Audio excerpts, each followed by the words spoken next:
But why, some say, the moon? Why choose this as our goal? And they may well ask, why climb the highest mountain? Why, 35 years ago, fly the Atlantic? We choose to go to the moon. We choose to go to the moon in this decade and do the other thing. Not because they are easy, but because they are hard. Because that goal will serve to organize and measure the best of our energies and skills. Because that challenge is one that we're willing to accept, one we are unwilling to postpone, and one we intend to win. We choose to go to the moon.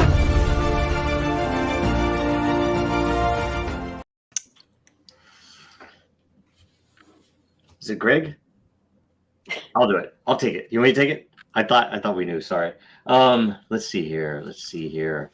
Welcome to WBRT, World Blockchain Roundtable, episode 51. Today is Freestyle, right? Hosts Dave from Den.Social. Hello. Satoshi Sean, entrepreneur and everyone's friend. Florian from Kanaloa Network and Vulture Capital. Lisa Davis, Litecoin Lisa, crypto evangelist and patriot. And Greg from Rivet. You want to take over? You can take over from here, or do you have the document? I actually don't. Okay, I could wing it next week. No, it's all right. So I'll at least get through this. You can do the questions. How about let's see here. Quick update on the layer ownership tokens distribution from last week's episode. Every host from the episode will get 300 lot. I think there's just two of you, right? Yep. Thanks for doing that. I was out. Every topic contributor will get 25 lot. The theme was suggested by Jacob Wayne, who gets 25. Ownership tokens come with perpetual passive income, free edits, governance votes, and all the fun that entails. Let's see here. Current events. Who has what? Nothing's been going on lately, so everything is on fire. I can't think of any one thing because I keep thinking of all the things. Outside crypto space, I guess the United States is sending something like $40 billion in additional weapons to a country that desperately needs something other than explosions.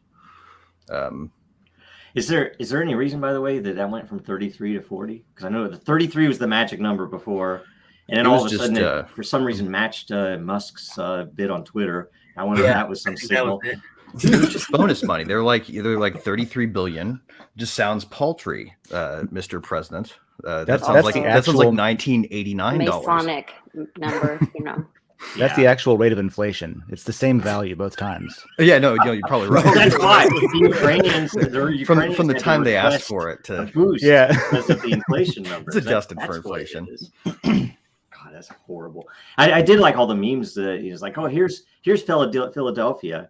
Oh, here's Detroit. Oh, right, yeah, we're sending billions. Maybe they added the extra so that Ukrainians could also get baby formula. Yeah. Well, it also kind of shut everyone up about, Musk could have ended world hunger across the entire globe with that much, and then which is such bogus math. But then you're like, I would just set that there. Yeah, you could end it for 44 weeks. I actually did the math. 6 billion would end world hunger for roughly 8 days, even at the most conservative estimate of how many people are going hungry. I saw some bad math. I thought people like influencers and actresses and actors posting shit like Elon paid $40 billion for Twitter.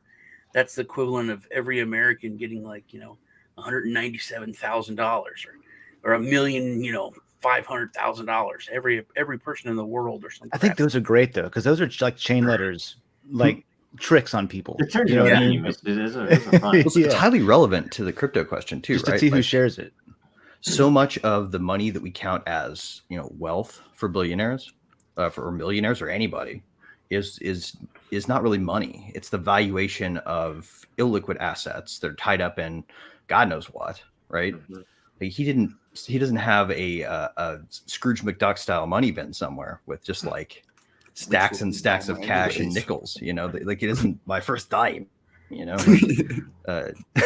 Me and he's Lisa got all that money tied up in other companies. Me and Lisa looked at something that Roger Ver posted the other day, and it was a McDonald's like menu from years and years ago, and that's good. You know how we always say like anything is money, you know, because it has value. So I was like, you know, that the chicken sandwich value meal was like $2.99 or $1.99, and then the quarter pounder value meal was like $2.99 or $1.99. And then we're talking about how today it takes so much more paper to buy the value meal. But I said, but look at the prices are still the same. So a chicken sandwich, if you had a chicken sandwich value meal and you had saved it all this years, it would still be worth a quarter pounder value meal. So they each had the same value to each other. Like if I wanted to buy a quarter pounder value meal, but I had a chicken value meal as my money, I could still do that. Whereas I would have to have, you know, twice as much paper cash. Oh, right. I mean, have you guys ever played with an online inflation calculator? Because they expect you to like try to figure out using these calculators how much something that if I wanted to buy it back in the day would cost me. So I'll like put in the cost of my car right now, hit enter. Oh man, my car would have been only $5,000 back in the the 1920s. Well, if you ever put it in the reverse, you can find out how much a thing back then, as in today, would cost in 2 months at the current rate of inflation. You can actually use the calculator backwards and get some interesting numbers on how much more expensive things are going to be tomorrow. I think this is interesting, and Clinton Westwood makes a good point that like nickels are worth more than 5 cents. You can walk into the bank and like, here, give me $500 worth of nickels, and you walk out of the bank having made like 50%. Literally, or almost doubling your money. We actually use the thing that you put up on the screen right now. We use this in our classes when we travel and teach people about crypto on our happy hour roadshow, and then we do the crypto 101 classes, and we use this exact meme, and we talk about the fact that it's not that minimum wage is broken. And recently, there's been a lot of companies that have upped. I think Verizon, a couple other companies have upped the minimum wage to $20 an hour, which is about this amount. And it's not that minimum wage was broken; it's that our money is broken. And because if you had these silver quarters, if you'd kept those silver quarters, that minimum wage is still the same. If you're still being paid in silver, Well, I think you also look at Ford. How heavy is a quarter? Huh? How heavy is a quarter? Really, right now they're really light because no, I mean these silver quarters. How heavy are they? Because a substantially heavier. Because I'm making coins at the moment, and the math doesn't work in my head. Because 1 gram of silver at the moment costs you 70 cents. So these coins must be over 35 grams in weight. Easy. Yeah. They're heavy. Right, but this is like when were these things actually pressed? They're like almost a 5 Deutschmark. Up until the old 5 Deutschmark. 60s. That's a 35 grams. I mean, that's like massive. They're heavy. But I was saying, Ford used to pay their assembly line workers in gold. And if you look at what they earned in gold, if they were still making that, they would be making like more than assembly line workers make now, and it's considered a good job. Right? They're making like $25 an hour or something. Yeah. Right. So it's a solid job. That's couldn't find the other one. That's 100 grams of pure silver. Mm-hmm. So one of these coins must be like this in size. But Wolfram Alpha. They're 90%. I don't know this. Well, I mean, going into the manufacture of versus final product is probably what we're talking. How much is but again, if you try to sell the coin at like a jeweler or something like that, you it weighs 2 ounces. 2 ounces. What's that in Europe Sure. here. How many grams is in 2 ounces? Wolfram Alpha says it's Ah. 4.4 grams.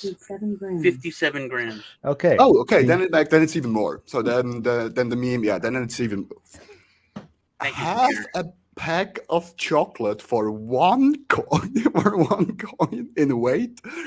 That's like, oh my god. Okay. No, That is now I actually learned kind of something. it kind of makes the chocolate a ripoff, doesn't it? kind of, yeah. Man. Depends on the chocolate, man. So and I couldn't find the other meme, you know, the with the Because grocery we're cart. playing with the nominal value, Oh right? yeah, the grocery cart with Bitcoin.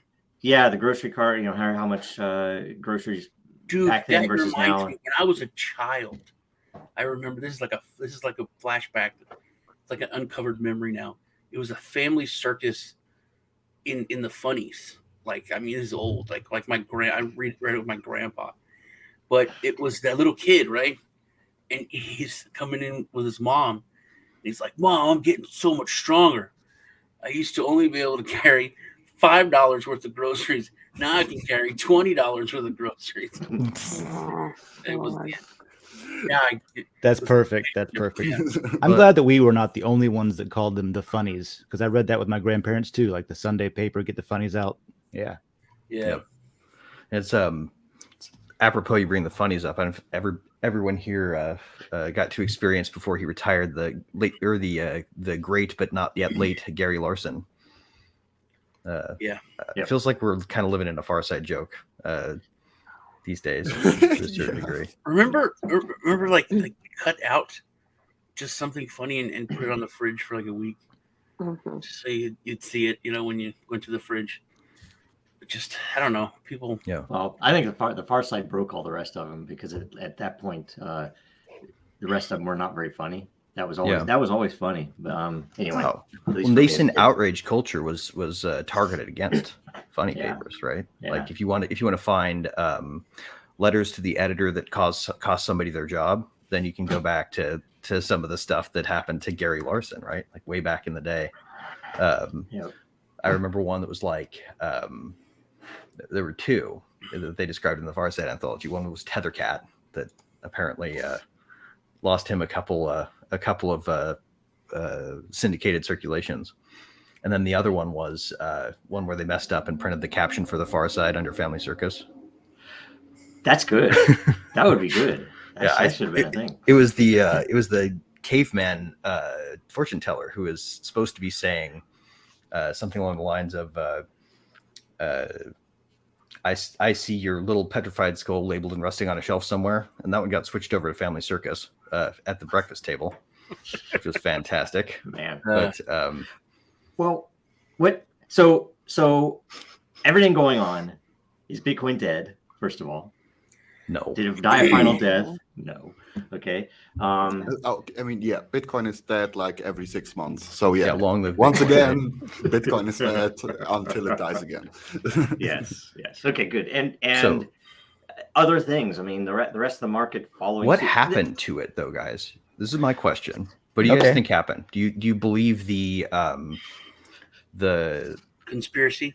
the conspiracy powers that that it had something to do with manipulation. Citadel and Well, and me and BlackRock? Lisco talked about this days ago, and I said that I think it was a concerted effort to discredit like all of crypto. Of course it is. The timing of it is the CBDCs are coming out.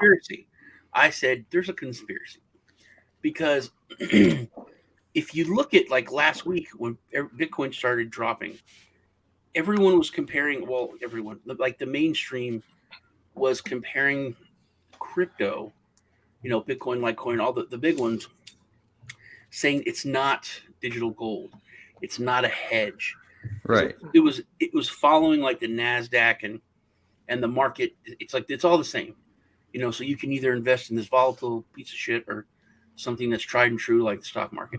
Right. The Bitcoin ETF, right? So It gave them a they were- lever. they were- I think they were trying to discredit crypto as a hedge, as an alternate, and I think they did quite so, because everyone's talking about how, you know, crypto's down 50%, and then the next week they went after stable coins. Yeah. So now they're trying to discredit stable coins.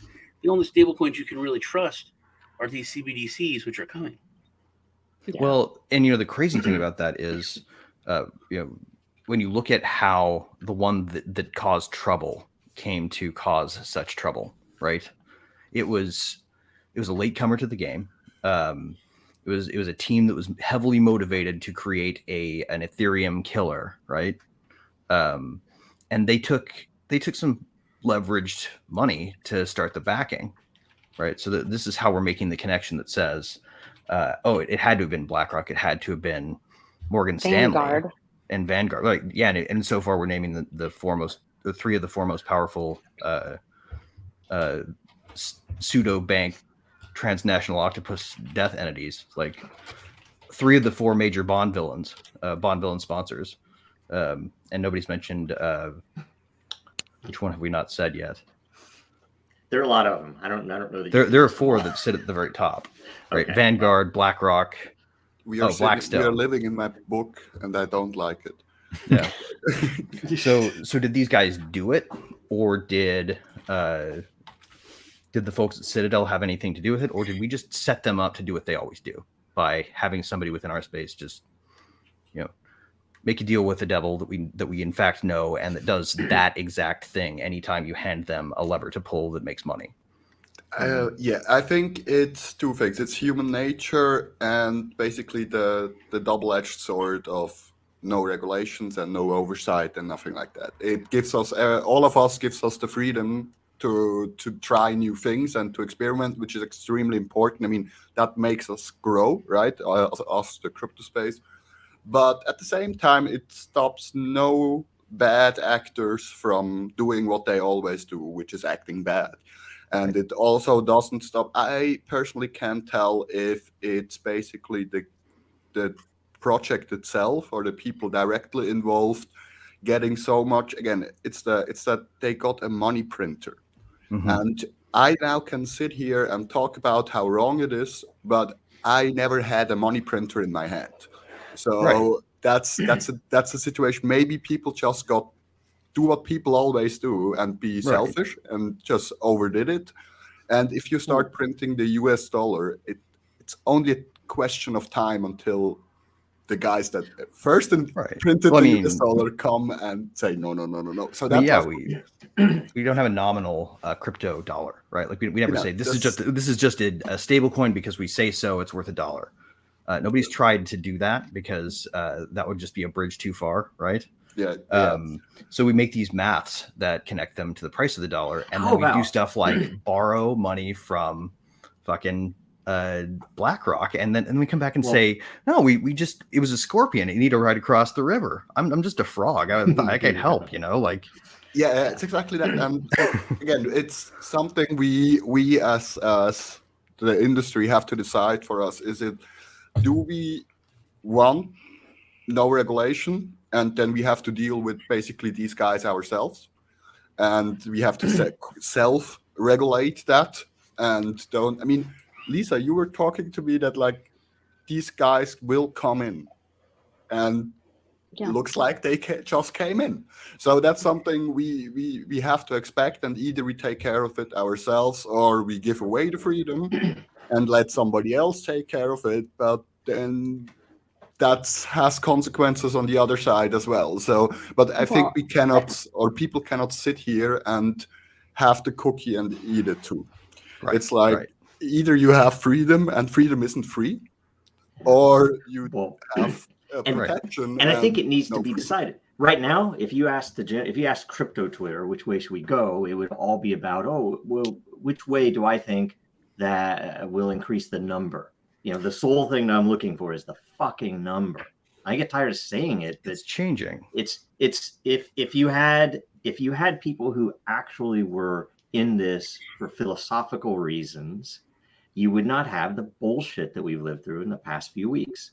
Because the sole reason, it's like, I'm going to make a stable coin with an algorithm. That's a cool experiment, but putting billions in it is stupid. Right. And part of your algorithm design should not be, and we'll make it do fractional reserve things. Yes. Yes. I mean, what's the damn point of using this tech or being involved in it if that's the goal, right? If you're going to make billions doing that, fucking just go join Goldman Sachs and do what they do. That's what they already do. And it's really pretty ridiculous. There are obviously simple. I mean, implementation side, there are difficulties, of course, but there are simple ways to do provable stable coins where I can prove reserves. I can do various other things. But to do it, I don't know. It's just, I'm all for experiments and everything else. And by the way, the very people who want the number go up will be and have been historically the same people that tell you we need to get plugged into Wall Street. We need to bring in all of these moneyed interests. We need to bring in the banks. We need to bring in the regulators. Why? Because I want the price to go up and I want it to be stable up. And I'm like, that's not what this is about. I mean, that's a byproduct, and it is a driver, and it's a useful thing. I was going to say it's going to happen one way or the other. It's inevitable that they're coming, but it's not necessarily what you want. If the people in the space would take a more pragmatic approach, and it would help. And it's like anybody can do what they want to do. I'm just saying, I think we would have been at past $1 million Bitcoin if we were actually paying attention to the utility. Right. But you talk to anybody on crypto Twitter, they don't even banks as customers. Yeah. The people on crypto Twitter are either going to be religiously what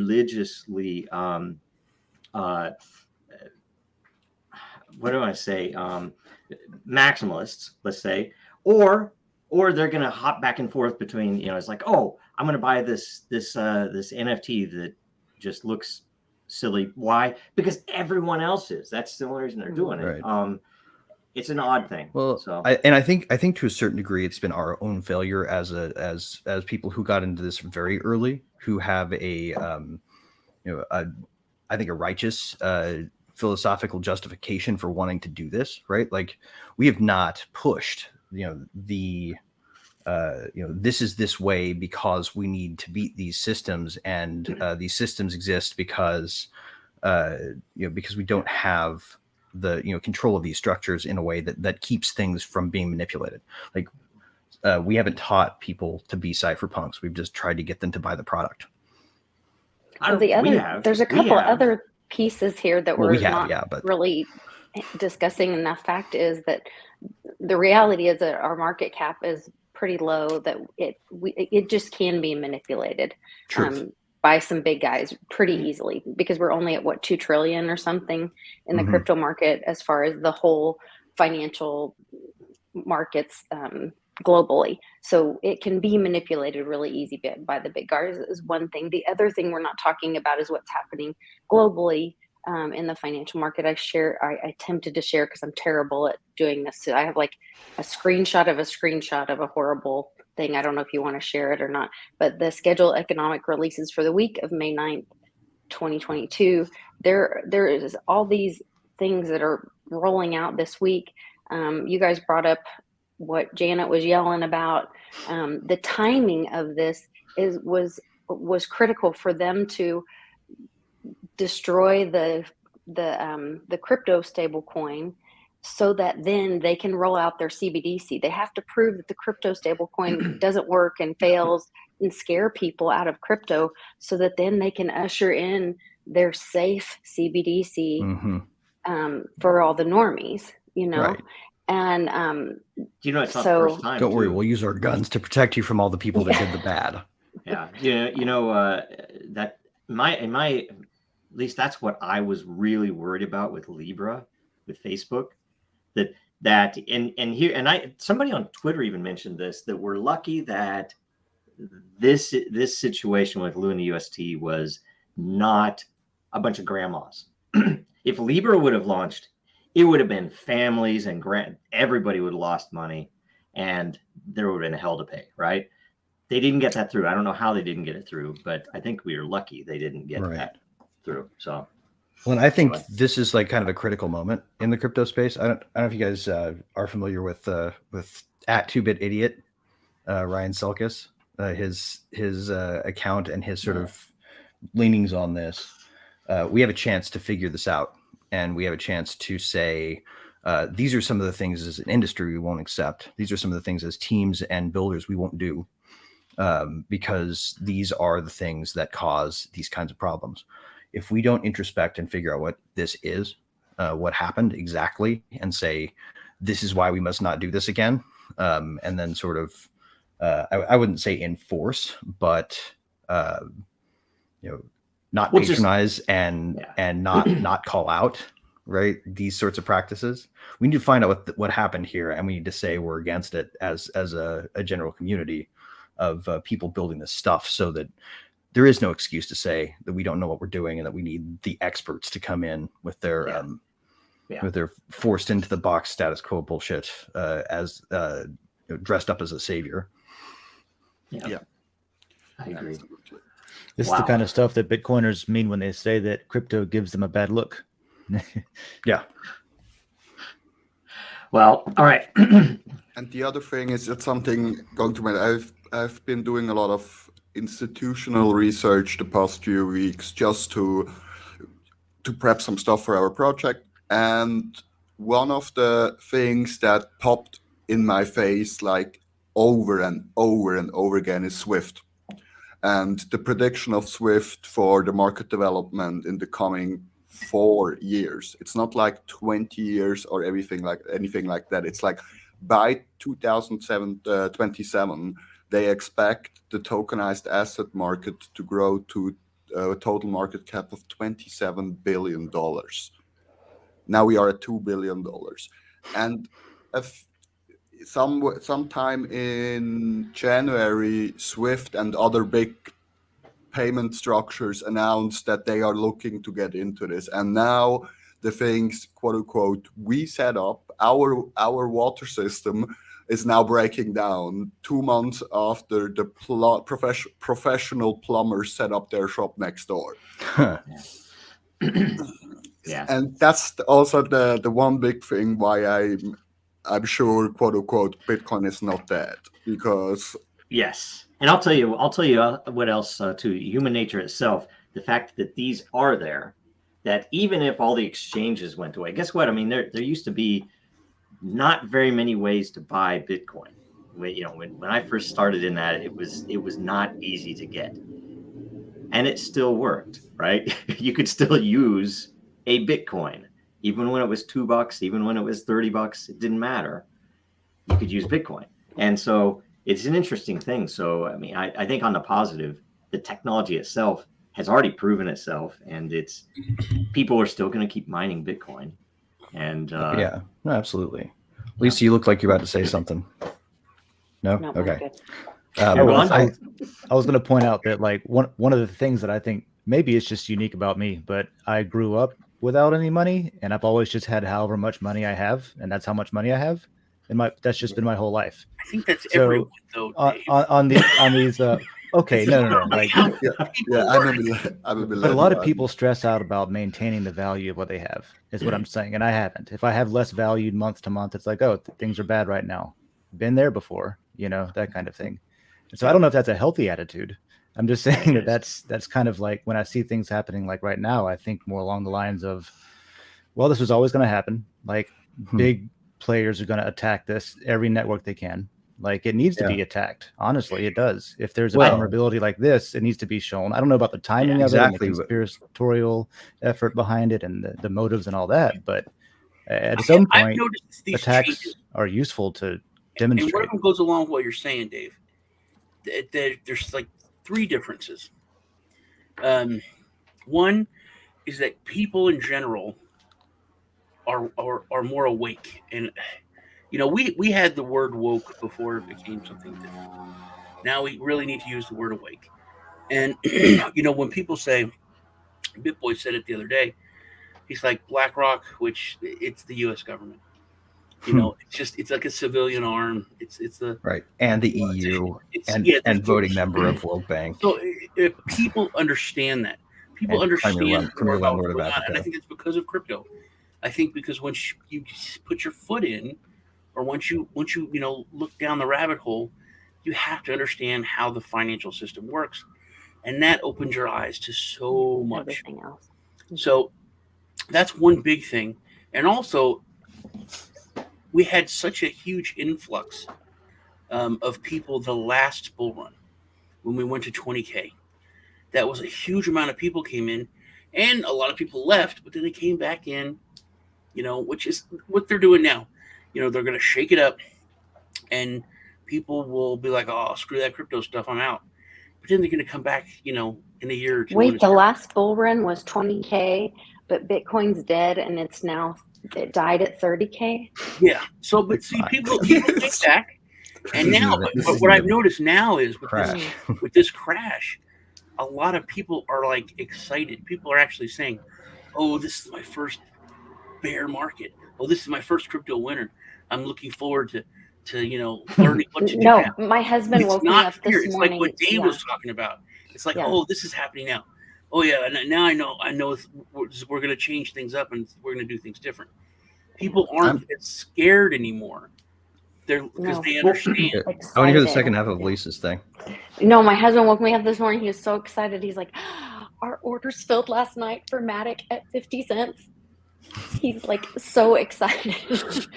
But that's the right attitude. That's the right attitude. Oh God, he's so excited. He's like, you know what else? Okay, what else should we buy? What else should we buy? I'm like, are you serious? Like, well, he's right, man. That's so awesome. It's how I got in. Imagine, I told that the last time when everything went to shit because the virus came, Bitcoin dropped to 3K. Yes. We remember. We bought as much as we could. And I was like, everybody's running in this direction. Let's walk. Let's just walk, not run, but let's just walk in that direction and see what they're running from. With the effect that it changed my life completely. I'm not like a millionaire or anything right now, but still, I bought for a few $100, which is still worth a few $1,000. I haven't touched that because it's my first Bitcoin I ever bought. And that's awesome. It's like, it's like on the side. But again, Bitcoin is dead and I'm still on the next 10 or something like that. So it's like, hey, chill. Well, and that's why, I mean, they can't defeat that. That's the funny thing, because the thing that I wasn't able to figure out in the past half year, let's say, was how in the world Bitcoin was drawing down when we were just blowing the US dollars out. It didn't make sense to me at all, except that, they want to, whoever the hell they is, there has to be something, because it doesn't make sense that it's attached. Now, people will say Bitcoin is deflationary. It's not it is inflationary. In fact, as it's being produced, it is inflationary. It's just a controlled inflation with a reduction. I mean, that's all it is. So arguably less controlled if you give ETFs a play, right? Like, yes, if you start letting traditional banking fractionalize it, then pull your damn coins off the exchanges for one. That's a big piece of it, because that gives them a lot of whoever the hell's doing whatever they're doing, and especially if you put it in the bigger institutions. If you're putting your and I don't even know what they do with Bitcoin at like Fidelity. Like, you don't think they're doing something on paper with that? Fidelity, that was the other of the big four. Yeah. So anyway, all right. Do you want to go on? Alvaro made the other point is that it's just fear. He said, there's nothing different about this asset. There's nothing has changed about this technology.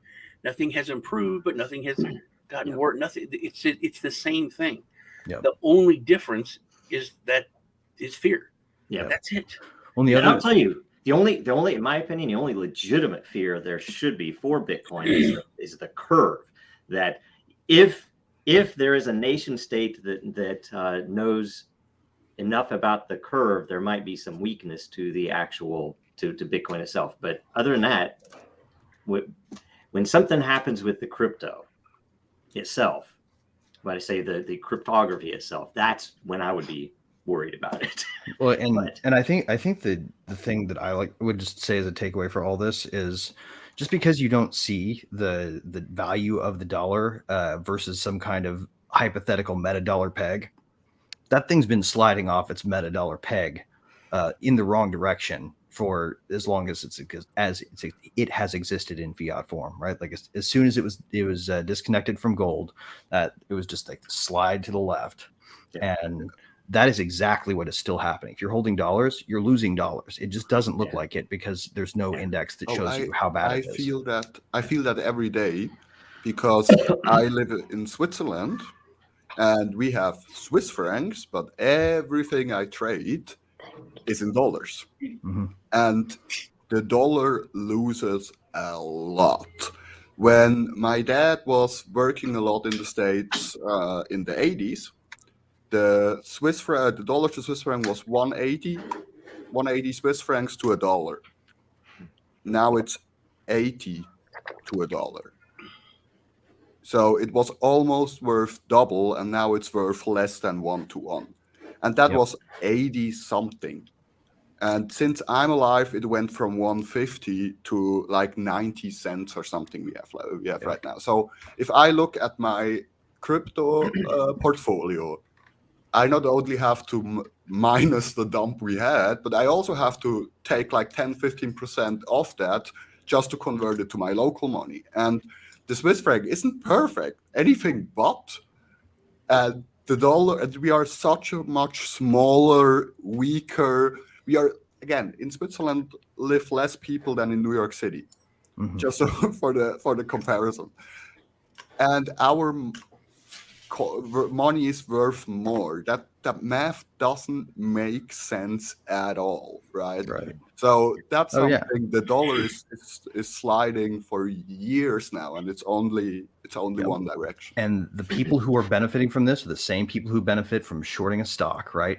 If it's consistently losing value, And- then the people holding leveraged bets on it, as in people who hold loans, are the Well, ones who are going to benefit And that's the thing. from that leftward slide. That's the thing. Being as it is a blockchain, if you put your money on any exchange or any retirement account or anything else, the technology is already there. They could prove that they're not doing anything fractional with it. They could prove that they hold the reserves that they say they hold. That here are your Bitcoin right here, right? They could prove that it's not doubled up with somebody else. And they don't. Why? Because the users have not demanded it. They've instead said, oh, it's great. They're doing it. It's a known entity. Mhm. Great marketing. My number's going to go up. My number's going to go up. Yay. It's stupidity. But also, the thing You got to take it off the exchange before because it's what real. they're really known for is doing illegal stuff. That's what they're known for.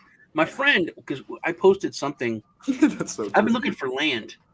I want to buy some. I just want to buy a little bit of land around here because I don't want to. Every time I go shooting, I have to go. It's not even far. It's like less than a mile. But I have to ask a friend of mine if I can go out and shoot on his land, and I feel like an asshole because it's like the only time I talk to him. So I'm like, it's like every few weeks, I'm like, hey man, can you remind me the boys go out shooting? And then it's like, yeah, and then I always think I gotta call him. Just, okay, it's not a him, it's a her, and she makes me uncomfortable because she wants to talk about other things. So that's one of the reasons why I don't talk to her. But still, I feel like a jerk. So I've been looking for land. And I Wait, I want to hear more about what Sean has to say about what she doesn't want to talk about. Yeah, can we segue here? Kind of burying the the personal life of Sean. burying the lead like here. her daughter likes one of my kids, and then Oh, I'm okay. like, hey, you want to come over from Lemonade? I'm like, oh no, we're not thirsty. But anyway, it's awkward. But so I just want to get some land, and I live around Fort Hood. It's not like an agricultural area. It's the only land is for like usually people who retire out of the military want to buy some land, and there's land around here for like $100 million now, $9 million, like $1 million is not that crazy. It's so obvious that and we all talked about this, that what'll happen is that these big entities are going to price the average person out of the market, and that's what BlackRock has been doing. But they've been doing it in like San Francisco and all these other places. They've been doing it in rural places. Well, they're running out of space Where now, we man. used to live, And I can was see it. blown away. I can see it. And I posted something about, oh man, Zillow stock went down like 35%. It's dropping. I was like, I'm so looking forward to this housing crash. Oh, seriously. And fuck Zillow. That's like the I'm going to be able to shit finally coin get face some the land planet. and pick up some stuff. I'm gonna, I'm happy about it. And then a friend of mine said, a normie, he's like, I went to my bank to try to, because I said something about banks are, terrible, blah, blah. And he said, yeah, you have no idea. I went to my bank to withdraw $35,000 because I was going to go pay for a truck, and the bank didn't have that much money. They said I should have put in an order, and that I had to come back. And I was like, yeah, dude. I said they legally only a fractional reserve only have to have 10% of your deposits. 0 right now. No, I said that. I said that it had to have 10%. And then he told me the story. And then I have like a lot of banker friends who really get pissed off at me because what I say is the truth, you know. And then he's like, well, that's not. They don't have to keep the 10% at the bank, Sean. That's just 10% somewhere else. And I was like, that's even worse. I didn't even know that. Yeah, that's right. It's absolutely true. $10,000 in a region that the Fed considers, and so he's like, yeah, but and then this is the logic that my banker friend said. But it's not really true because you can take as much money in cashier's checks as you want. And Yeah, I'm like, we you saw really that. don't get it, dude. Is somebody that's literally why people put money under their mattress. You just said, no, you can take as much money that we don't have out of the bank as you want. We'll give you a piece of paper. yeah, we'll print some more. It's That's like, dude, you don't get it. That's not true. We see that like every time there is a slight crisis, again, the virus comes, everybody runs to the bank machines. There's like lines because they're empty. I mean, here the banks are empty on a Sunday night. If you try to get cash out of a machine at a Sunday night, good luck. Good luck getting a machine that still feeds you, because they come Monday and fill them up, right? And in the bank itself, there is like nothing. So there a gray market in bills. Do people sell dollars and local francs? Like, can you just like go out on the street and sell at a premium? Yeah, you could basically. You probably could, yeah. And my bank had no money in the bank. You walk in and the teller, you couldn't do anything. They're like, go to the ATM. I'm like, you're a bank. Why is this open? What are you doing here? Yeah, so the ATM's only give me $1,000. I need like $1,800. And they're like, well, you have to come back tomorrow and get the other $800. I'm like, why are you here? I think it's always odd. It's always odd if you visit let's say an island nation somewhere, that it's the banks and the churches that are the nicest buildings when you're driving through the streets. You just hobble, hobble, hobble. Holy crap! Oh, it's a church. Oh, it's a bank, right? Rolling blackouts except for the banking district. Anyway, all right, you want to go on? Well, I have one more thing I wanted to say about this being awake thing. Is Breitbart post. I don't remember what the post was, and there's this one Sheen. I don't know. He's a congressman or something, but I don't know why, but it always tells me when he comments. I guess I'm following him, or he's following me or something. But he said something about Democrats are terrible, Republicans are blah blah blah. And I said, I don't think Republicans can fix anything anymore. I said, I think conservatives need to start making a plan to what they're going to do when everything crashes. I said, I think it's too far gone. I think you need to start looking at how you're going to rebuild and how we're going to rebuild the country. And then that started this whole big hoopla. And all these people start, the demagogues or whatever, and all the Republican nerds, and they're all going back and forth. And I keep saying, hey, man, all, left wing, right wing, all part of the same crooked bird, da, da, da. And they're like, you Trump-loving bastard. I was like, what did you get? How did you Trump-loving bastard from left wing and right wing are the same crooked bird? I was like, right. I hate all of you people. I think liberty is the thing. You're a Russian asset, Sean. Because conservative, and I said, you know what? You can argue all you guys want. I said, but you're paying twice as much for diesel as you were 6 months ago. You're paying almost 3 times as much for milk. And then somebody posted all the prices. I was like, you guys keep arguing on social media, but you can't argue that. You're paying that. Right. So you can stick your head in the sand and yell at each other, But that's still happening. That's it. That's reality. But they're not making a solution or a way forward, is what your point is. And anytime something pops up and you end up with the two sides, no matter what it is, it's like, oh, that's evil because X or whatever else, instead of them thinking it's like, wait a minute, this is our money. We're taxpayers. We want more liberty. Right. We don't want to be sending money overseas. And it's not very hard to figure out. And you have a lot of people who would agree to those things. And that's. But we keep going back to the same people and asking them to solve it for us instead of us fixing it ourselves. And I think that's the biggest problem. Yeah, exactly right. And these people are always going to be like, hey, we've got $40 billion for death machines. And by the way, we're not going to let the baby formula manufacturers send you baby formula anymore. And why do you think you would be sending $40 billion to the almost certainly most corrupt nation in Europe, right? Why? Because of the kickback. So that they don't care whether they win. Our javelins. They just they can wash the money. Yeah, they just want the money to flow. I don't think we can have a conversation about corrupt European countries without talking about Germany, though. They are yeah, but yeah, I mean, that's Kite said it so eloquently. You may be able to vote who works the bar, but it's still the same bar, and that's in the end it's exactly our quote unquote problem. It's like, yeah, there's like two sides. I mean, here there are more than two sides, but in the end, the interests that control the actual flow stay the same. Yeah, and that's why we have important. That's why we have to get away from all the woke culture and cancel stuff. I've learned because you need to be able to say stuff.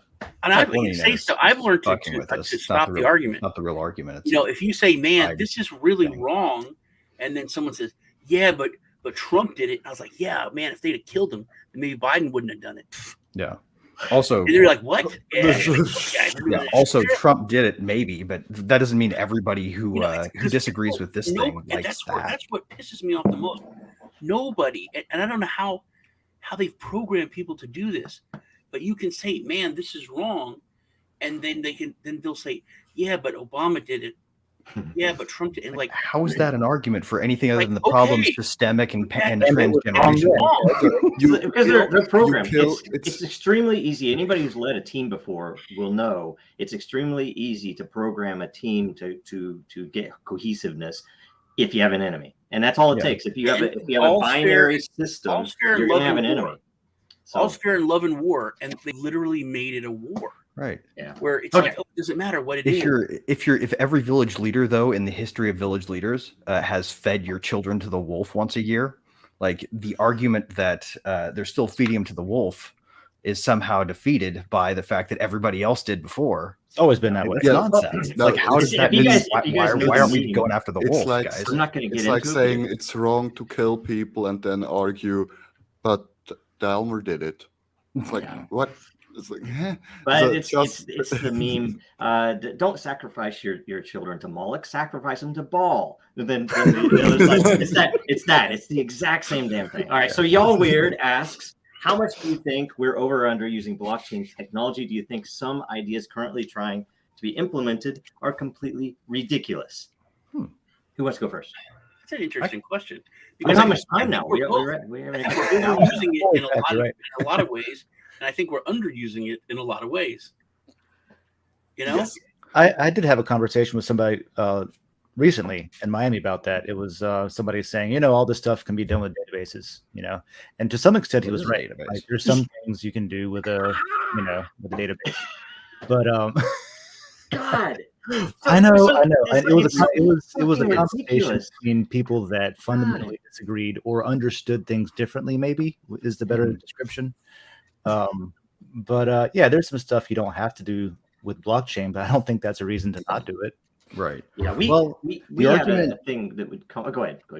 So the argument for not doing things comes from a sort of an old school technology parsimony, where the idea is you shouldn't use a new technology that's undermatured to do a thing that you can do for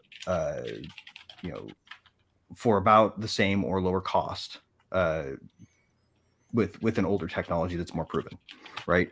It's this old idea that still technically is true, but we're talking about a foundational technology that does some things in the political realm. That sort of it's the first time that the technology has been built to acknowledge the intersection of its uses with political power. And to that extent, I think that some broader uses of it outside of that basic, this is why you should use a new technology, is only because like the old justification is only use a new technology if it's the only thing that can do a new thing. But that's not really where we are, is it? We need to, if we're ever going to get the use cases we want in the places where it does completely new things, kind of shove it down the throats of people where it may be a little more inefficient right now. I don't think there are too many ridiculous uses that are completely unjustified. I'd say the argument that the old technology works, why get a new one, is like, why are you driving a car? There are coaches, and nobody would drive a coach anymore. So and there was a time where cars and coaches were on the same road, and it wasn't fun for either of them. And that's kind of where we are at the moment. We are in a transitional phase, and we saw that with the .com bubble. We saw that with so much other things. There needs to be, quote unquote, too much random shit for at some point that we can trim it down and then build it up again. So yeah, I'd say yes and no.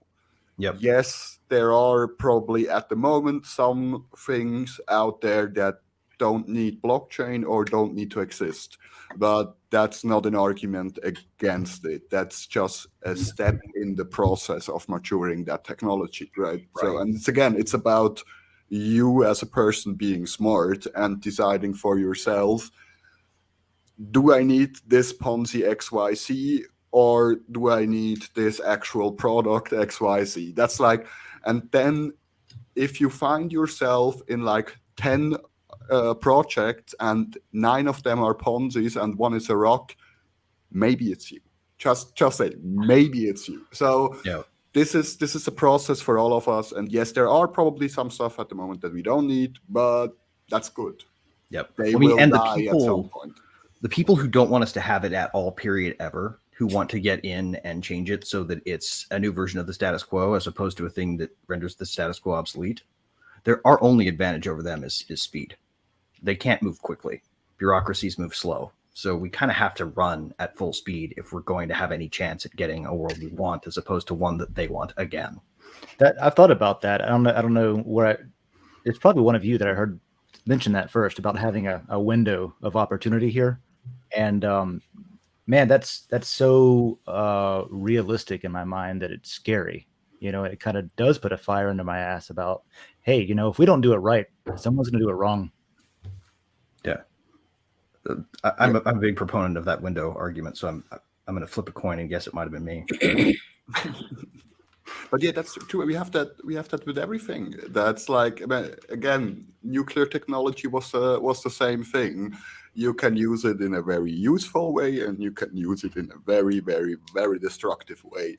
And it's up to us. We are the only species on this planet who can make these decisions like this. So we cannot blame anybody else, but make the right decision, right? And if we do the wrong decision, look, again, this situation we have now, instead of running around with our heads cut off, what happened? It's like, no, let's dissect this, let's see what's wrong, and let's not do that again. Let's learn from that and grow from it, and then in 5 years, we're maybe happy that this happens. Again, that's the other thing with like the last quote-unquote bear market we had. Everybody was thinking this is the end of crypto then, and now everybody talks about it as something that was good. Right. Iterate, redeploy. Yeah, it's like, so, yeah. I don't see an issue there. It's like, it's part of the growing process, and everybody who thinks you can get to your target without taking a hit or two, then you're not growing. That's not growing. I mean, again, as a teenager, your leg hurts night after night because of growing pains. So growing is painful. This is part of it. So, yeah. Can I say, because I think it's a really good question, and very important too, because like say when circa 2015 at Disney, they came to us from one of the other groups, and I think the enterprise architecture group, and they wanted to know, in these various use cases, where should we not be looking at blockchain? What are the things we shouldn't be? And it was really interesting because I tried to think about it for a little while in the conversation, and I came to the fact it's like, I think it's the wrong question. I think it's more you need to experiment that. If you ask that question in 1991, 1992 about the internet, where should we not use the internet, right? Where, what should we not do on the internet? That would be you can look back, that would be the absolute stupidest thing to start with. And if the organizations looked at it that way, instead of, oh, this is a tool, what can we do with it? And, or, what's most likely to work, what fits in our wheelhouse, all that type of crap.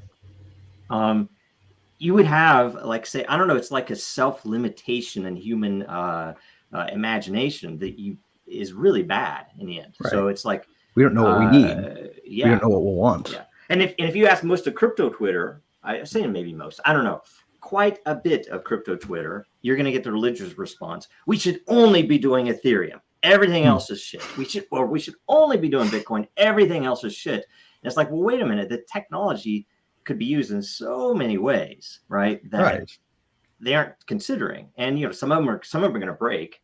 Some are going to be stupidly built that have great marketing people that get billions of dollars put to bear and lost. Right. Did they restart Solana yet? I mean, there's a really good example. I would say I think we are so self-limited right now that 90% of all projects are either total meme bullshit or entirely financial applications. That's all they're thinking about. That the limits of crypto Twitter's imagination is in those two areas. And I think, frankly, it is the meme coiners just have given up on the financial instead of thinking about, well, what else can we use it for? It's like, oh, I'm against the financial side, so I'm just going to buy stupid shit. Well, that's where I would get so frustrated talking with those Bitcoin maximalists, because I'm like, okay, if you're saying that Bitcoin is the only way and only used for this, then you're saying that all the other systems in our world are right and functioning, and that we shouldn't apply blockchain to them. And I'm like, I'm sorry, but like our judicial system is broken, and blockchain can fix that. And like, there's so many other things that are broken that blockchain could fix. I mean, our school systems are shit, and blockchain would really help with, our history, educating our children properly on our history. So many things could be improved by applying blockchain or using blockchain in those use cases. So that's where underuse outside of, and I love that you brought up, it is about memes and financial, and like there's, who's the guy? No, that's in the Veritasium group. There's a guy that uses a Veritasium software and the stuff for his farming. Oh yeah, somehow. No, and absolutely. It's like, it's incredible to think about, like, using cryptocurrency or blockchain for farming. Right. Oh, it's absolutely dead on. It's incredible, Lisa, but that's what we need to be thinking about, those kind of applications in our life. I was trying to insanely explain powerful what point, Lisa. crypto was years ago to my nephew. The one I told you about, he's like 28, maybe 27, but he's been through two boom and busts of the oil industry already. And but he was like, what is crypto? And I was trying to explain blockchain and crypto. And I was like, well, you're in the oil industry.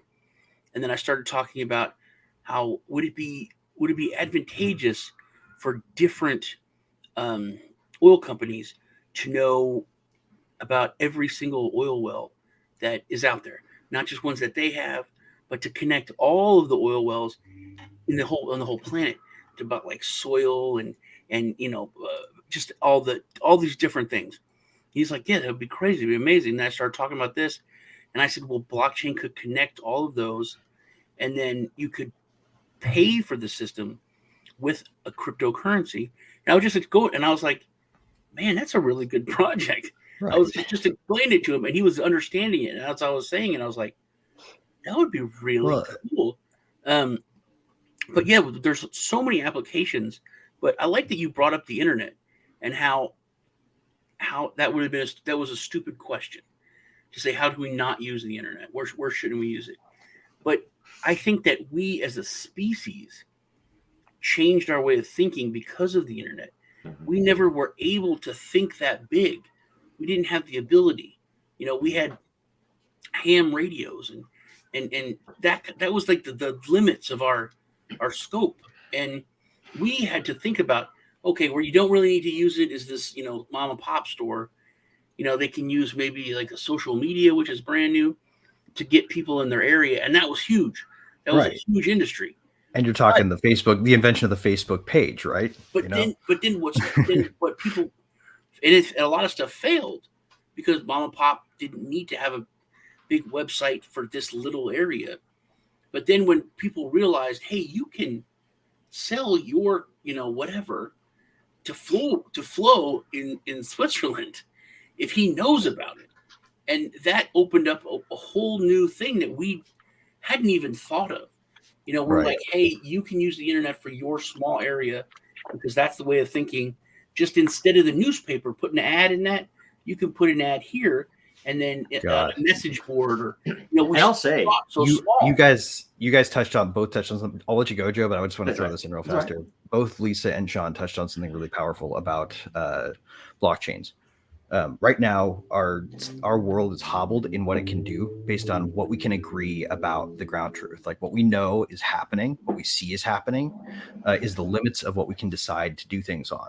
And if we can't agree on the current state of things, then we can't reasonably even discuss how to move forward. We'll have ridiculous arguments about everything under the sun.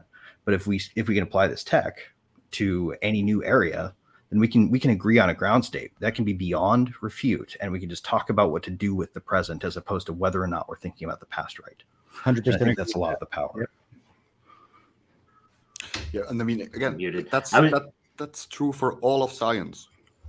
And I would say it's if you look at the two sides in crypto, you generally have, and it started with a libertarian, open source, transparency, philosophical foundation, right?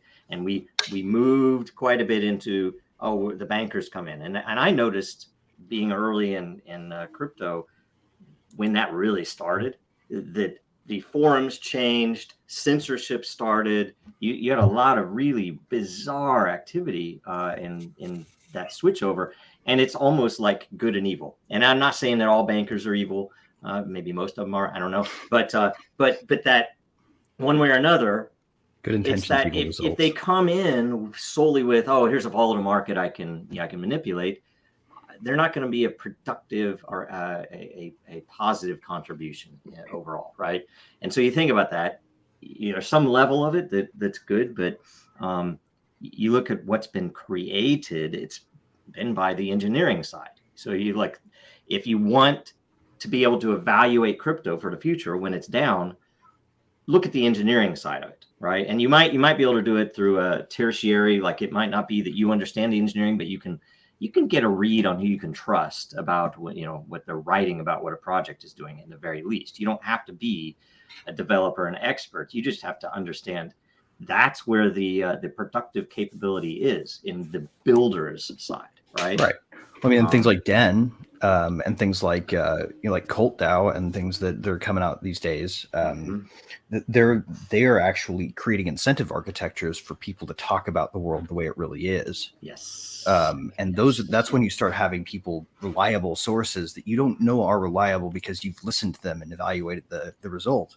Other people will do that, and you can see recorded on a blockchain the nature of that result in real time. And moreover, the systems that have been built in real time have been built on those same incentive structures. So you don't even have to question whether or not you're being shown a proper view. Right. You just have to look at a couple of implementation questions, evaluate whether or not you are being scammed or you're being presented with something real. And and take a little leap of faith one time, and the results will play out. Things that tell the truth won't die. Things that lie to you, that lie to themselves about reality, those things won't last. Right. It's also a different, like entirely different way of kind of filtering the fire hose, if you forgive the analogy. It's like information is it's a fire hose of information, the internet, right? Mm-hmm. And the way that like Facebook, I guess you could say, mines that value is by they capture it and sell it to advertisers, and the way that we do it on Den is we capture it for the people that are creating that information and creating that value. So yeah, the where do you use blockchain? Everywhere I've seen it used makes it at least more interesting because it's a different way of sometimes doing the same thing, but more equitably, more fairly, or at least more what Sean was talking about. That's the biggest thing that I have a problem with, is getting, or maybe it was whoever was talking about it, being on the same page, starting somewhere where you can both agree, like, okay, this is true. Now, where does our opinion differ from there? But getting to that point in the beginning is difficult, because you gotta pull that point out of the fire hose somehow and find it. Before we throw on to the next question, I just wanted to mention Czar 15's last response. People need to stop kidding themselves. No one wants 100% truth and transparency, only selective truths and transparencies when it's there, or when it's to their benefit.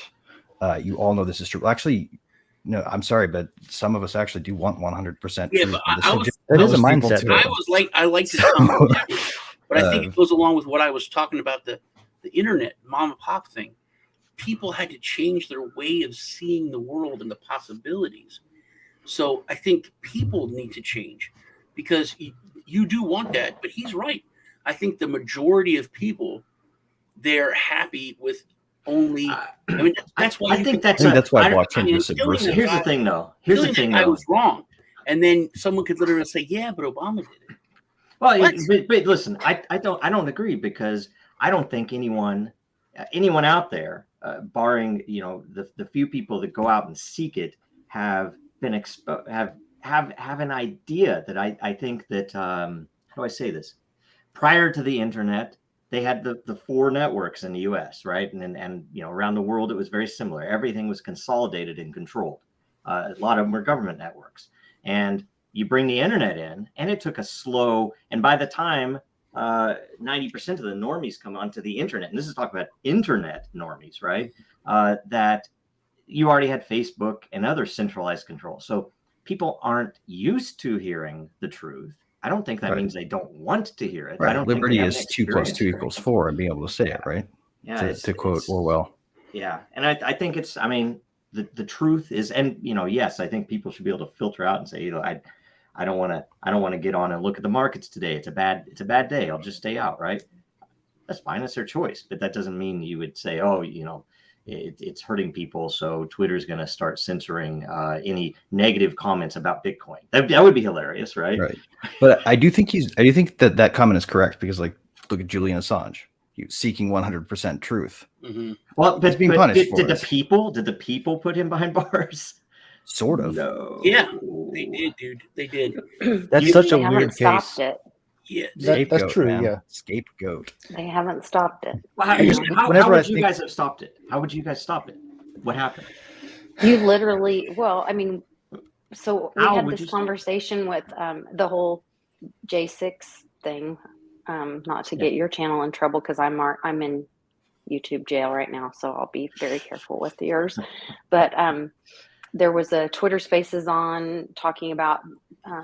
I think it was right before that kid killed himself. That once he found out that they were adding more charges to him or whatever, and they were trying to talk about, like, how to get more support for him, whatever.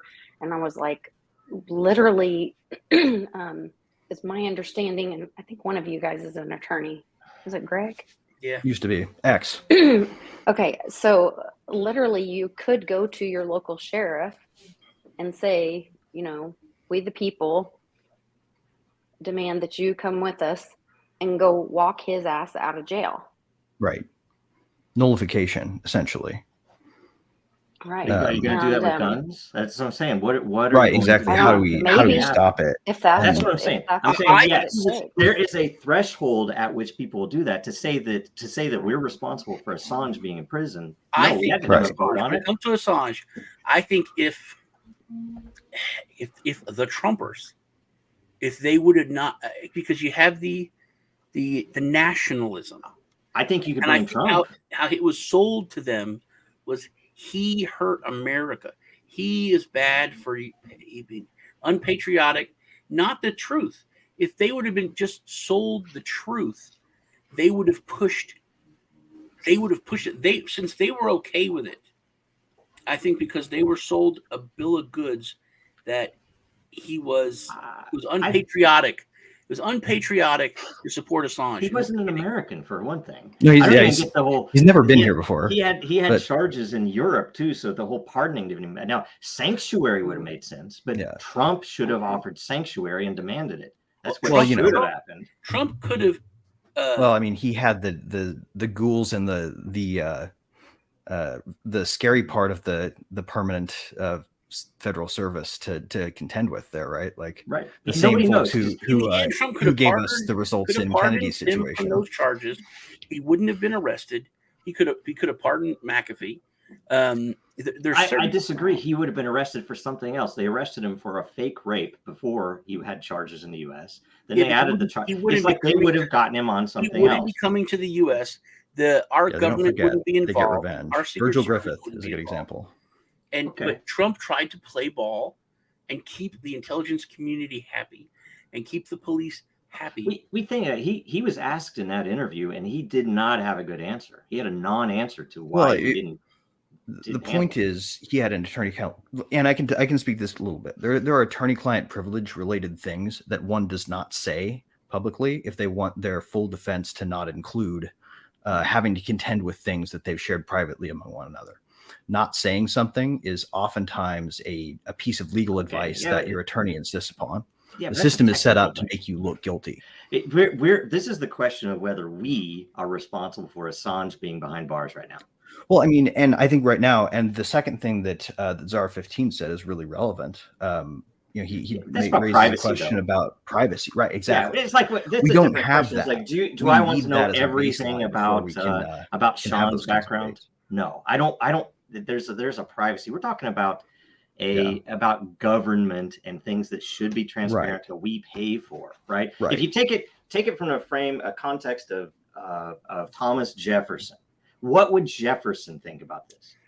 He would want blood, right? You mean an Australian journalist? He would be in prison for what happened on January 6th or something worse. I was just thinking that in all honesty, and I beat myself up about serious shit.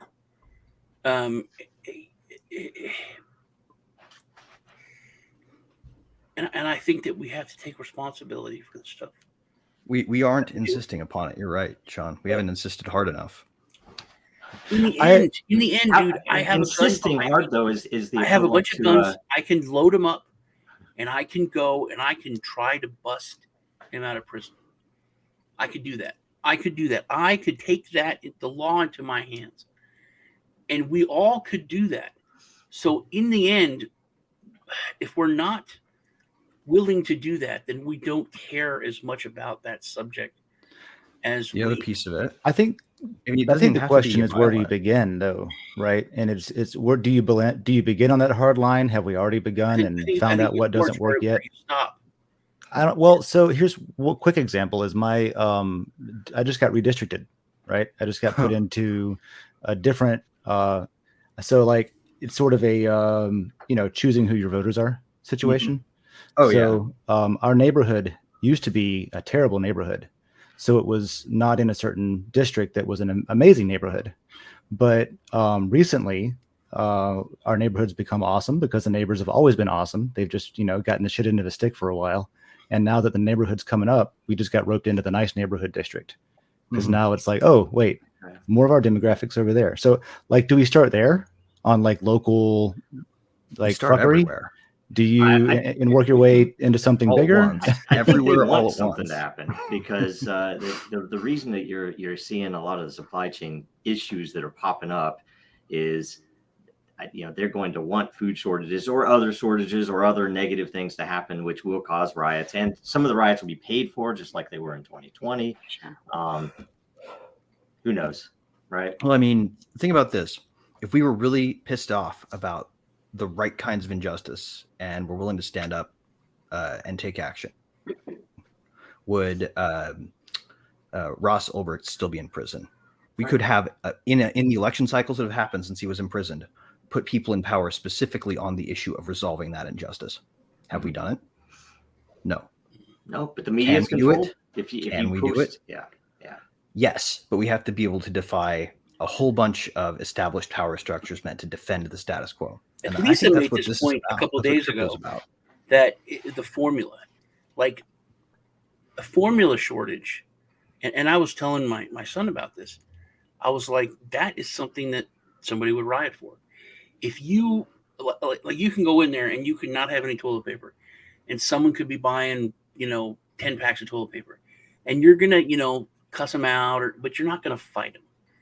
But if someone has 3 cases of formula, you say, hey man, you should take one. I need one of those, or you could have 2, but I want one of those cases of formula. I'm like, no, I'm taking these formula.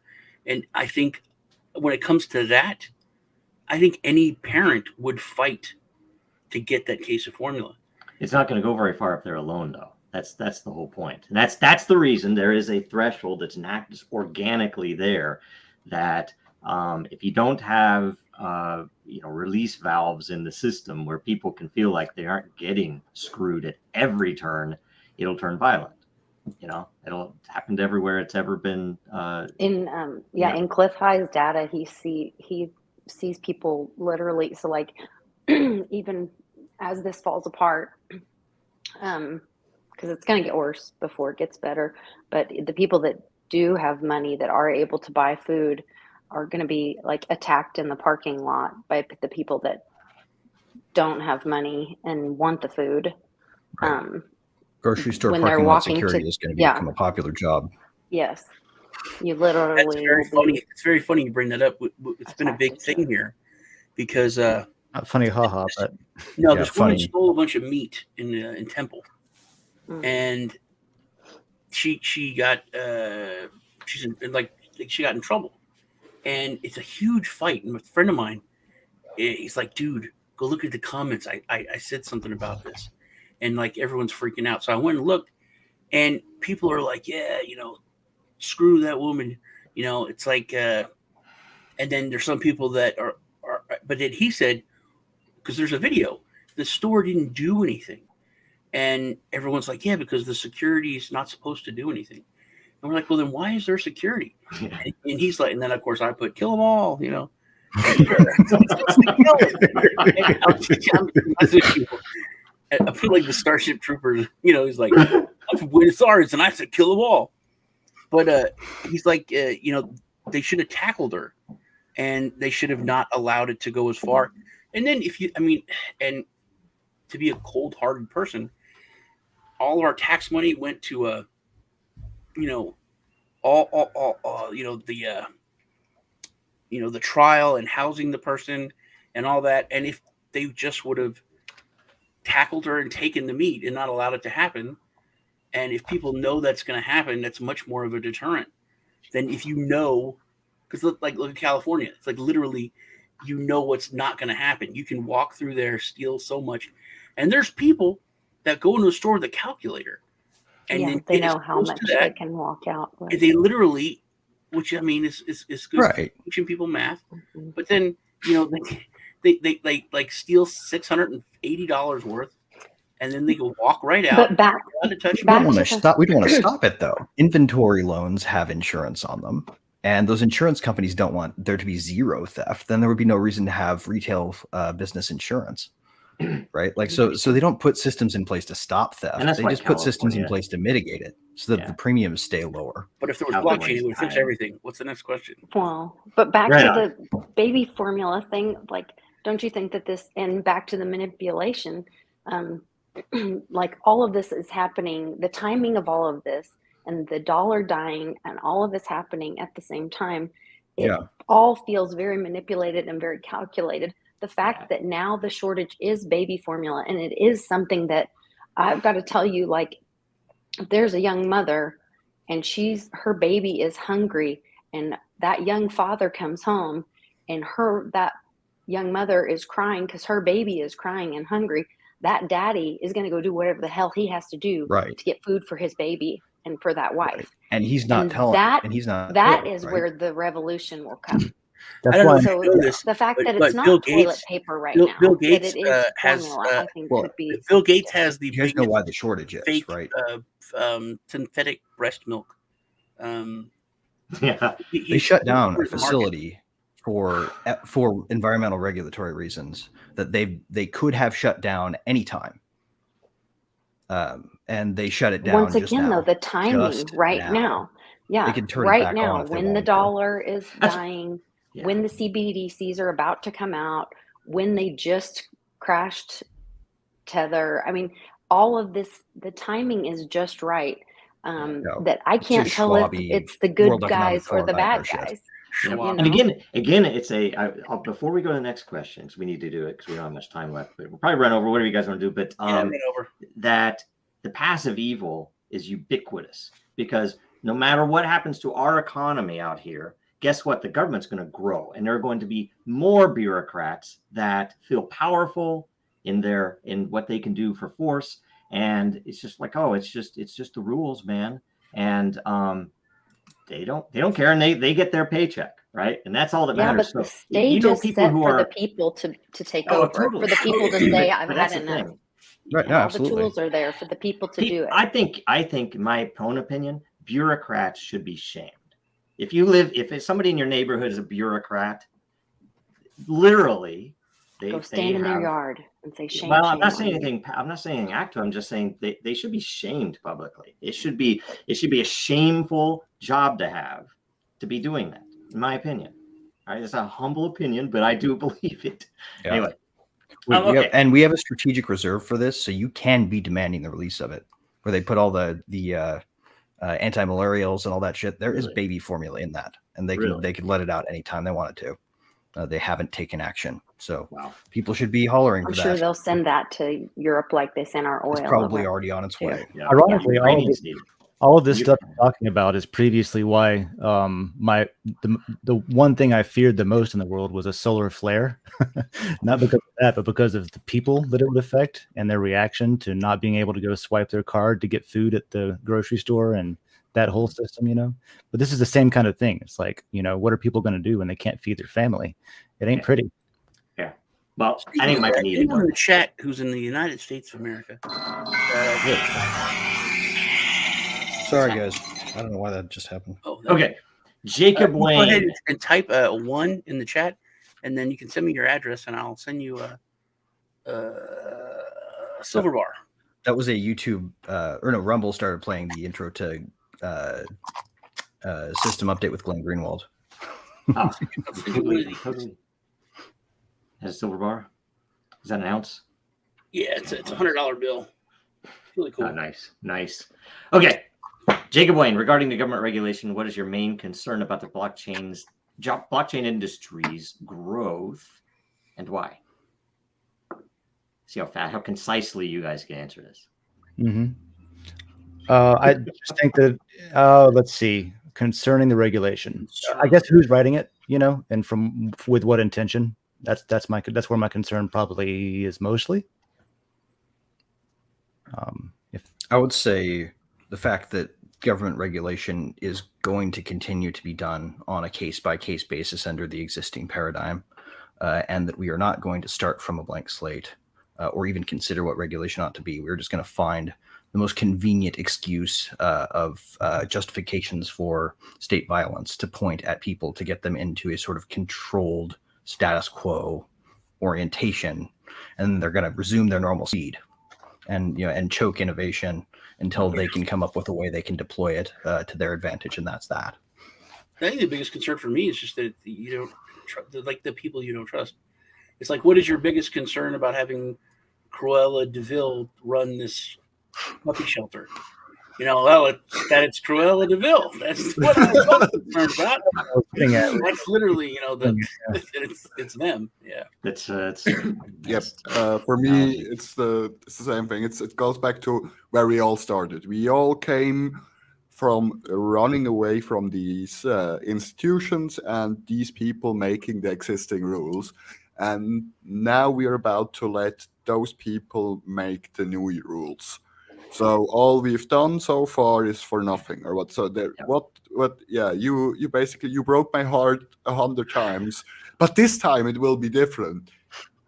No, we need to make our own rules so we can prove we know better. And by the way, what that's going to lead to, because it's probably going to happen to some decent level that they're going to try to smash it. They tried it before. That if let's say they made Bitcoin illegal, what's going to happen? It's the same thing as everything. Everything in the world that you do is illegal. Putting one foot in front of the other, depending upon where you're at, is illegal. So you're going to have a bunch of lawbreakers. Recreational weed's legal in Kansas, but I can go find you some before the episode's over. Yeah. Yes, Lisa. Do I get to answer? So for me, my biggest concern is privacy, because I think they're going to use it to spy on us and to spy on our purchasing everything. So that would be my biggest concern. Yep. To Maz, keep you from doing evil. Sending you some for yourself. Yes. Okay. That was good. So next question. Ready to do one more? Maybe? Yeah, lightning round. Yeah. All right. Let's see here. I am. Inflation and cryptocurrencies. Why haven't we seen why haven't we seen the decoupling? I think we did hit that already. Price run-ups from traditional currencies and other asset classes. I don't. Here's the thing. ETFs, blind options, man. That's it. I think the funny thing about this is, when are we going to see the decoupling? This has been coupled purposely. That's my point. Is it wasn't coupled at the beginning? Why is it coupled now? It blows my mind that in the time that you actually need it, when the biggest currency in the world is just printing out the door as much as it can, that's when you need the decoupling, but somehow they've coupled it. Why is also on ramps and off ramps were the first coupling? Also, to the point me and Lisa brought up, that it's still there's not if the market cap's still too small to where it can be manipulated. I don't think that's it, but I mean that is part of it. Yeah, it's just another little nematode in the assimilation of the it's like manipulation. I think we've come to the point though where before where a whale has now been redefined. I mean, back in 2017, a whale is very different than what a whale needs to be today. So I think as that grows, less and less, that is true, manipulation can go on. I take it back. That is true, and it's just I think the side of it is that people are not decoupling it themselves. Yes, they could throw tons of money one way or another, but the problem is that it's plugged into all of these bad institutions that it shouldn't be plugged into, and people wanted that. When I say we, not me, but crypto wanted that. We've allowed it. I talk about how we've built our own central bank with Tether, and we've put everything on it. Every exchange is run by it. If the government came out and said, hey, this Tether is really shady, we're going to arrest some people, it would be so devastating to everything. Every exchange, every debit card, everything's been built on, like morons, we allowed this to happen. Mm-hmm. We also need people to start accepting crypto for payment for goods and services, like directly. I thought Bitcoin. I thought it was just digital gold now. I thought it was just digital gold. Wait, what are you talking about, Greg? I'm talking about cryptocurrency, the thing that we actually needed. I had a Bitcoin developer. I'm not going to tell you who, and he wasn't like core team. Once tell me that it wasn't intended for decentralized cash. I'm like, wait, and I on my phone I pull up the fucking white paper, and what the fuck is the title then? And then like he was like, but that was in the middle of the split, and it was very religious, and I'm like, come on, Civil you're an War. engineer.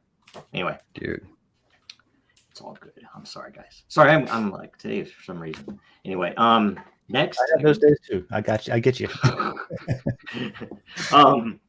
Let's see here. Okay. Joshua, do you think on the next crypto bull run we will see more focus on the tech side rather than monetary side? So Hell no. God, we can hope. No way. No way. No. Not- Nobody ever wants to hear about the tech. It didn't make a bull run. Yeah, I was going to bunch say, of he's people that talking weren't about in it the before number. Are going to Wow. come in it with their money. They're going to make it run. Yeah. Well, I have one Hearing answer to that. Oh, wait. algorithms are not good topics for podcasts. Yeah. I'm normally a very, very heavy pessimist about people because I hang out on Twitter too much, maybe. Yeah, Twitter is And good for that. I don't have a lot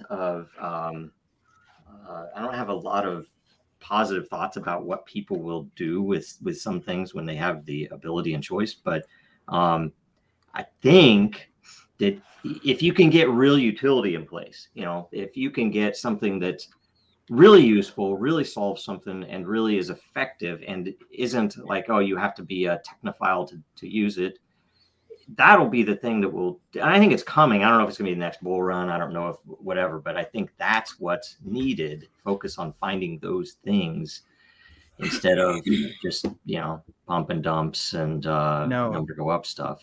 One exception to that, I'd say. I think that there is going to be a renewed focus on messaging around permissionless, unstoppable systems. Mm-hmm. I think that is a powerful thing. Private things are going to be good. You'll be able to make these arguments a lot more clearly and a lot more straightforwardly, right? We're not sneaking in the back door anymore. People actually don't, on scale, sort of want to be controlled, manipulated, and boxed.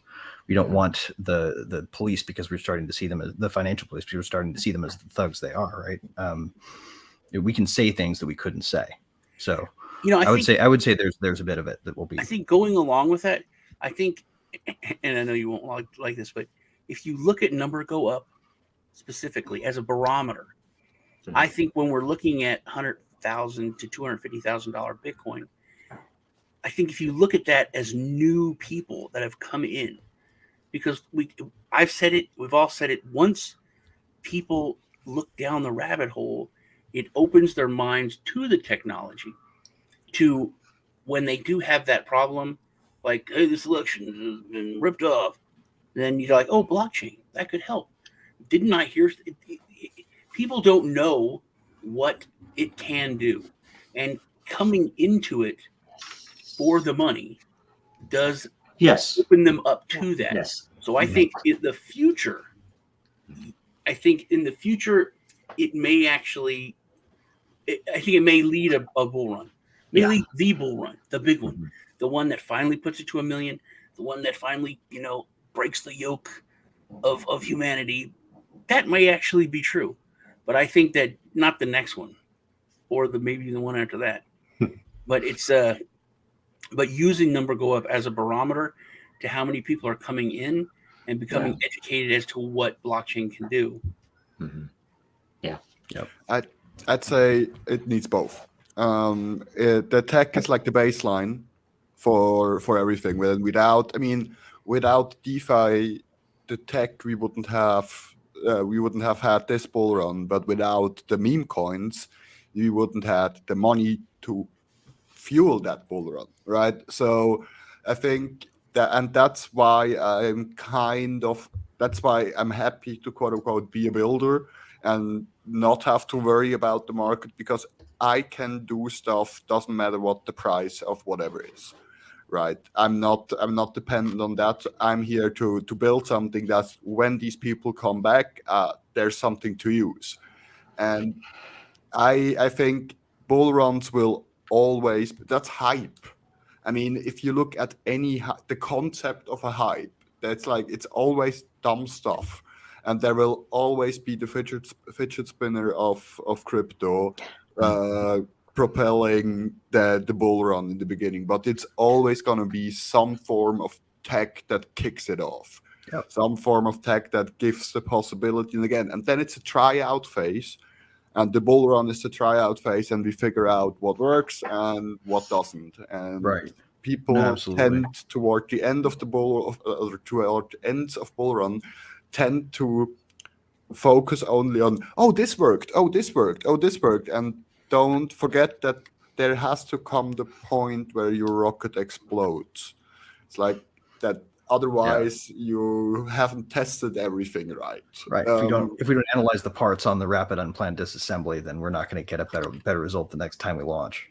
Exactly. And I think it's both. And it's always this hype thing and stuff like meme coins. I'm not sure if it will have the form of a meme coin, or if it's something else in 2 years or whatever. But something like this always be there, because people are, it's again something a friend of mine told me, people aren't evil, they're just really dumb. Right. And we're building the next version on the last version that almost did the thing that everybody wanted it to do, right? Czar 15, I iteration. Said the average person, I think the average person doesn't give a damn about tech and probably never will. I think that's true per se, but I think they do give a damn, and they will give a damn when it affects them. It's like, hey, some injustice has happened to me. Hey, something happened that I don't like. And then they think, oh, wait a minute. I think that I heard that blockchain could fix that. That's no one cared about crypto until people saw what happened in Canada. Yes. That's when a lot of normies woke up. Yeah. And they're like, whoa, Sean, you weren't crazy. Right. They just took that money. Right. And like the user base of local cryptos went up big time that day. It's crazy. Yep. Yep. Well, and that's the other thing I think is worth. Go ahead, Lisa. I'm sorry. I was at jiu-jitsu last night, picking up my son and talking with this guy, and he's like, well, how did you get into this? And why are you so interested and passionate about, this other stuff? And he's like, wait, how did this all start? Because of cryptocurrency? Like, I'm telling him about, the Federal Reserve, that it's not federal and there's no reserves, and, taking him all the way down the rabbit hole, in an hour and a half of the jiu-jitsu session. And he's like, how did this all happen? Because your mom gave you Litecoin? What? And so I totally agree with Sean. It's going to be that orange pill that most people take, that that then they will care about the tech. They'll see it applying to, because I did the same thing. I immediately was like, calling, or not calling, I was telegramming Robert Beatles and like, oh, I saw you behind Mr. T at the MAGA rally. I know what you're doing, and I'm all excited, thinking about how blockchain could apply to things that we won't talk about. So you will keep your lovely YouTube channel. And, I'm just, that's where you do get excited about the tech. Right. Well, because it affected my life. And if all of our life. There's the thing, if you're solely a number go up person, you don't give a shit about the tech. At least I think you would have to give a shit about the tech to try to forecast which projects are going to be worth something. Right. That's the whole damn point of it. Well, and I would say that you don't have to have everybody give a damn about the tech. You have to have communicators that can tell a story that people can understand, and you have to have technologists who are freaking gigabrain warrior samurai who will freaking die on that hill, or they're either going to succeed or they're going to die trying, no matter how many iterations it takes. And ultimately, critical mass there is not 100% of the population. It's probably more like I'm going to make a Bayesian estimate here, so I could be way off, but like 6%. You hit 6%, it starts to get all the way up to that 15% point where it crosses the chasm, and then all of a sudden, take off. It doesn't matter. If we can cross that line and get to the point where it's right, it's a lot of responsibility on people early, but you don't have to have everybody. You just have to have enough who care about the right things. Yeah. Okay. All right. So, and by the way, I think what crypto needs is less division. I don't know if it's more unity, or if you want to say it is less division, but it's competitive and that's all great. But when you have people, I don't know. There's overwhelming religiousness or or maximalism in it that isn't necessary and isn't productive. I mean, it's fine if I'm a Bitcoin only, fine. I don't care if you're but to say everything else is horrible and when you don't even know about everything else is pretty ridiculous and not productive and bad for us overall. And Definition of ignorance. when you have governments attacking the industry, you know, and I know this firsthand, that when you have those things happening and you have outsiders of unknown origin attacking all these projects, there's a reason for it. And it would be very helpful if there were more unity, if it was like, oh, you know, we'll actively support any project, even if, you know, we don't love it, if it's actually doing something legitimate. So and the important thing is elite coin goes to zero, and that's what we're all in it for. We're minimalists when it comes to elitist coin, all of us. Yes. And it's funny because like 2 weeks ago we spent like 40 minutes or something talking about the US dollar. I couldn't even get you guys off the topic comparing the US dollar. I was like, yes, we get it, right? Anyway, okay, so thanks everybody. We went over. Sorry about that. Let's ask, where can people follow you? What updates do you all have, Dave? Yeah, so you can find me over on Den.Social. I do a show on Wednesday mornings at 9 Eastern called Coffee with Den. So in the Den layer, that's up. And then also not a show, but a meeting we have every today at 3 Eastern. And that'll be a DenDAO governance call where we talk about the development, the future, the past, and any issues that are ongoing. And it's an open forum as well for anybody who wants to come on and talk about what we're doing with Den. For example, or Trolls. I welcome the trolls. Yeah, bring it on. And we are probably going to talk a little bit about DMs, because that's super close. And then we're pivoting to the next, not pivoting, moving on to the next feature, which will be a DAO vote on what we direct devs to work on next. So we'll talk about all that today at 3. All right, Greg. Okay. I'm going to do a little different thing than I usually do. Obviously, if you see things in the bottom of my screen, you should check those out. I care a great deal about those. And if you search megatexas.eth on anything, you'll find me. If I'm there. But yesterday was a rough day for a lot of people. And I've had a lot of friends who got out of building, got out of creating, got out of trying to solve some of these problems because they had a day like yesterday, you know, wipe them out or wipe out somebody they cared about a lot, or just gives them that momentary feeling of we can't make it. I give up. And I would say if you know anybody who's also in the space who might be, you haven't heard from them since all this shit happened, reach out to them, make a connection with them, build those bonds, and tell them to keep trying, because if they give up, then we lose. If we give up, we lose. The only way we lose is if we give up. So reach out and connect and strengthen those, because we need everybody to stay, and we need everybody to keep building. Yep. Lisa. So you can find me at litecoinlisa.net. I do have a YouTube channel. I just won't be posting or streaming for a week because I've been a naughty girl. I am on Twitter at Lisa Mighty Davis, and kind of on all other social media platforms, kind of the same thing. So you guys can find me there. Right on. Florian.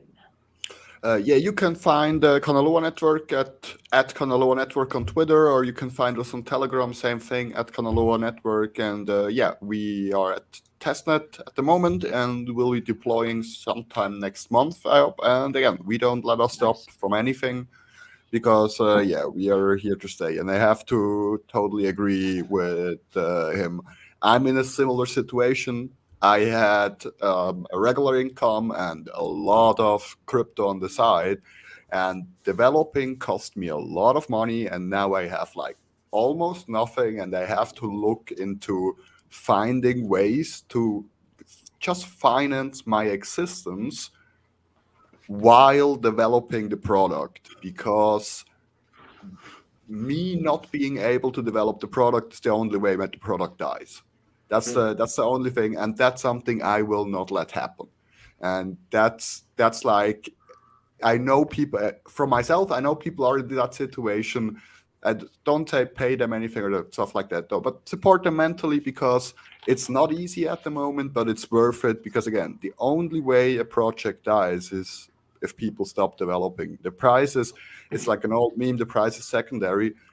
Yeah, it is secondary for the developers. As long as your guys, it doesn't matter which project you're in, as long as these guys are producing, there will be progress. And as the same way Bitcoin fell from 20 to 3K, and now we are at 30 or 25 or something, this will happen all the time. The constant is people making stuff. So yeah, support them.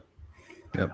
Hey, Florian, we gotta talk after this. I might be able to help point you to an area that can get you some liquidity and some funds. Oh, that sounds great. Yeah, I keep telling you to talk to Greg.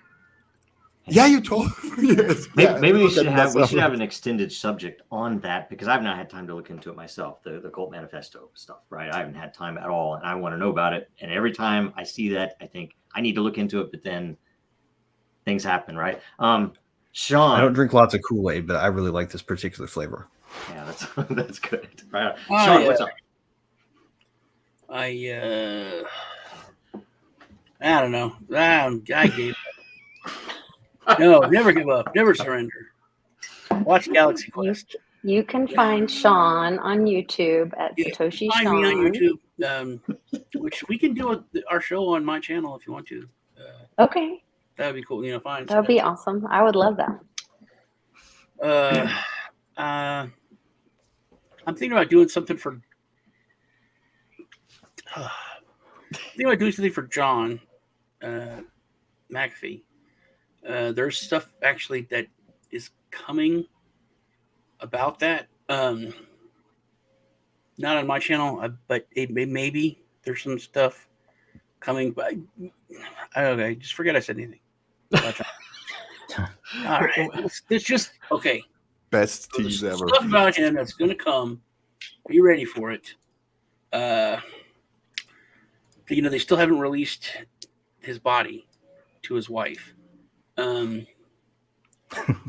There's a lot of really weird stuff that's going on, and it hasn't been talked about for certain reasons. But it's going to be brought out into the lights. And when?